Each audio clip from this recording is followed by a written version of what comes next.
When we think of our core muscles, we can think of them at the center of our body or trunk. And surprisingly, there are only 4 of them. These muscles don't move any bones or joints. They engage to support the trunk for other movements. Set into the lower trunk, we can think of them as shaped like a can of soda. First, the transverse abdominal muscles wrap around the sides of the trunk, meeting at the center line on the front. These would be the sides of the soda can. The diaphragm caps off the top of the can. It is located on the lower edges of the rib cage. It is a thin dome-shaped muscle that separates the chest cavity from the abdominal cavity.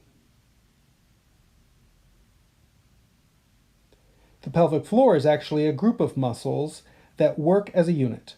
They are located at the base of the pelvis, between the 2 sit bones, and slinging from the coccyx to the pubic arch like a hammock. They are the bottom of the soda can. The 4th are another group of muscles called the multifidi. They are small muscles that only span between 2 or 3 vertebrae, but are grouped all the way through the spine. These would be the back of the soda can. Together, these muscles stabilize the body and control the pressure inside the lower trunk, much like the pressure in that soda can.